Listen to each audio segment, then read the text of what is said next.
Alhamdulillahillazi hadana lihaza wa ma kunna linahtadi laula an hadana. Asyhadu an la ilaha illallah wa asyhadu anna Muhammadar Rasulullah. Wassalatu wassalamu ala habibillah Muhammadin abdillah wa ala alihi wa sahbihi wa man wala, amma ba'du. Fausikum wa iyaya nitaqwallaha faqad fazal muttaquna wa taqwallaha haqqa tuqatihi wa la ta'mutuna illa wa antum muslimuna. Qala Allah ta'ala fi Qur'anil Karim, a'udzu billahi minal syaitonir rajim. Ya ayyuhallazina amanu taqullaha wa taubu ilaihi wasilatan wa jahidu fisabilihi la'allakum tuflihun. Bismillahirrahmanirrahim. Assalamualaikum warahmatullahi wabarakatuh. Yang terhormat Bapak Febri selaku dosen bahasa Arab yang saya cintai, teman-teman sekalian. Perkenalkan, saya Mala Jasmine dari kelas komunikasi 22A. Izinkan saya untuk sedikit berbicara mengenai pentingnya lisan dalam Islam. Pentingnya lisan dalam Islam memberikan petunjuk bahwa setiap pahala dan dosa bisa berasal dari lisan manusia. Melalui kemudahan lisan, manusia dapat dengan mudah mendapat pahala maupun dosa. Tak salah jika para guru mengajarkan murid-muridnya untuk menjaga lisannya dengan baik dan benar, dengan berdasarkan kebenaran ajaran Islam. Bahkan dari lisan inilah para sahabat seperti Abu Bakar mendapatkan gelar asyidik ketika bersaksi bahwa apa yang dikatakan Rasulullah SAW mengenai Isra Mi'raj adalah suatu kebenaran. Namun dari lisan pula lah Abu Lahab dan para pembenci ajaran Islam itu menyebarkan fitnah mengenai Rasulullah SAW. Azab bagi mereka yang menggunakan lisan mereka untuk menyebarkan kebohongan. Dalam surat An-Nisa ayat 114, Allah Subhanahu wa Ta'ala berfirman, tidak ada kebaikan dari banyak pembicaraan rahasia mereka kecuali pembicaraan rahasia dari orang yang menyuruh bersedekah atau berbuat kebaikan atau mengadakan perdamaian di antara manusia. Barang siapa yang berbuat demikian karena mencari keridhaan Allah, maka kelak kami akan memberinya pahala yang besar. Dari lisan inilah seharusnya terucap kata-kata baik, amanah, dan bermanfaat. Tantangan bagi umat muslim saat ini karena semakin mudahnya teknologi yang memudahkan bagi manusia untuk berkomunikasi. Dengan kemajuan teknologi dan media sosial, maka semakin mudahnya juga seseorang untuk mendapatkan pahala yang mengalir dengan menyampaikan kebenaran dan kebaikan. Juga semakin mudahnya seseorang mendapatkan dosa berkali lipat ganda dengan menyampaikan kebohongan dan keburukan. Semisal dengan akun-akun gosip yang beredar, yang menyebarkan berita hoax, itu termasuk salah satu lisan-lisan yang buruk ya teman-teman. Berbeda lagi, masih banyak juga akun-akun yang mengisikan pidato-pidato atau ceramah-ceramah tentang Islam, dan biasanya akun-akun tersebut dikelola oleh anak muda.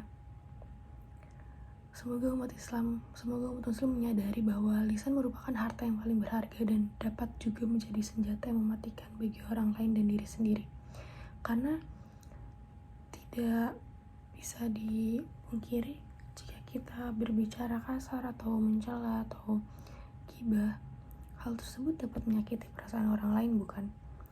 Maka dari itu, jika kita tidak ingin disakiti hatinya, mulai berbicara dengan baik.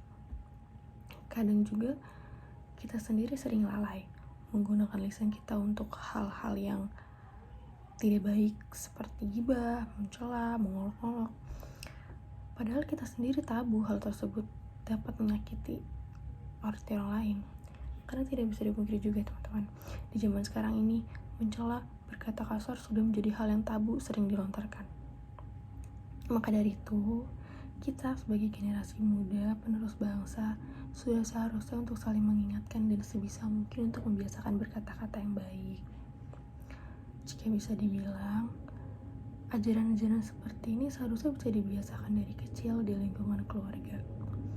pentingnya juga dalam memfilter pertemanan sangat berpengaruh loh untuk kebiasaan kita.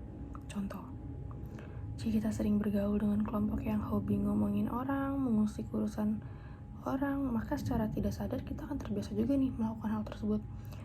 Kayak kita udah terbiasa kalau lagi ngumpul bersama-sama pasti ada aja yang diomongin, dan itu pasti lebih asik untuk ngomongin orang. Pasti ada aja kelompok yang memulai pembicaraan tersebut, dan kadang kita tuh mau diem aja, cuma ternyata tanpa kita sadari kita nggak bisa karena itu udah menjadi tabiat. Beda lagi nih jika kita bergaul dengan kelompok yang baik lisannya, tidak sering berkata kasar, dekat dengan Allah, selalu mematuhi ajaran-ajaran agama, saling mengingatkan tanpa menjudge, kita akan tertular hal-hal baiknya. Kayak pasti kita selalu diingetin untuk tidak melakukan hal-hal tersebut, dan pasti mereka selalu mengingat Allah karena dekat dengan Allah.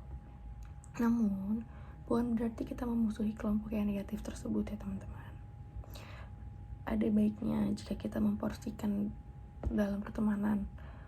Kayak kita juga harus bisa membagi, kita harus berapa persen kasih ke kelompok A, berapa persen kita harus kasih ke kelompok B. Tidak harus benci, tapi bisa dibatasi. Oh iya, kadang kita suka ngerasa gak sih banyak kejadian yang terjadi karena lisan kita sendiri. Mulutmu harimau, apa yang kamu omongin pasti suatu saat akan kejadian. Contoh, cerita saya sendiri. Dulu waktu saya SMK, saya mengambil jurusan tata boga dan ingin sekali bisa bekerja di hotel bintang 5 yang bagus. Kayak dalam bayangan saya, wah keren ya kalau bisa bekerja di sana, pakai jasku, bisa masak, dan lain-lain. Lalu setiap saya pulang sekolah, jalur yang saya lewatin itu melewati Pondok Indah. Di sana terdapat bangunan hotel luxury yang baru grand opening. Setiap lewat sana, saya selalu menyeletuk, suatu saat gue akan kerja di sini. Dan dengan dibarengi dengan sholawat ya saya. Dan alhamdulillahnya perkataan saya tersebut dibukakan jalan yang berawal dari saya ditempatkan training di sana, di hotel tersebut, di Hotel Intercontinental Jakarta Pondok Indah. Dan alhasil saya bekerja di sana sampai saat ini. Selain itu, dulu saya sering sekali mengucap, dan memang dari dulu saya ingin kegiatannya tuh kuliah sambil bekerja. Awalnya karena saya sering melihat video-video vlog orang luar, kayak wah seru ya ternyata kuliah sambil kerja, cuma saya masih belum tahu nih gimana rasanya dan apakah berat atau tidak. Tapi saya ingin sekali seperti itu, dan saya berharap saya bisa kuliah menyambi kerja, dan sekarang semua ini jadi kenyataan. Saya juga sering berdoa agar didekatkan oleh teman-teman yang baik akhlaknya dan orang-orang baik, dan alhamdulillahnya sedikit sekali orang-orang jahat di sekitaran saya sekarang. Awalnya saya memiliki banyak sekali teman dari berbagai circle, dan teman-teman tersebut tuh tidak berjalan dengan lama gitu loh, pasti ada aja masalahnya. Dan semenjak saya berdoa seperti itu, entah kenapa tanpa saya sadari terfilter tuh sebuah pertemanan, dan akhirnya saya hanya memiliki teman dalam hitungan jari saja. Dan kalau diingat-ingat, oh mungkin ini doa saya pada saat itu kali ya, baru dijabahnya tuh sekarang, baru dikasih lihatnya sekarang. Menurut saya itu sih. Sekian pidato dari saya, kurang lebihnya mohon maaf apabila ada salah-salah kata. Rabbana la tujif qulubana ba'da is hadaitana wa hab lana min ladunka rahmatan innaka antal wahhab. Rabbana atina fid dunya hasanah wa fil akhirati hasanah wa qina azabannar. Subhanaka Allahumma rabbil isti amma yasifuna wa salamu alal mursalin walhamdulillahi rabbil alamin. Assalamualaikum warahmatullahi wabarakatuh.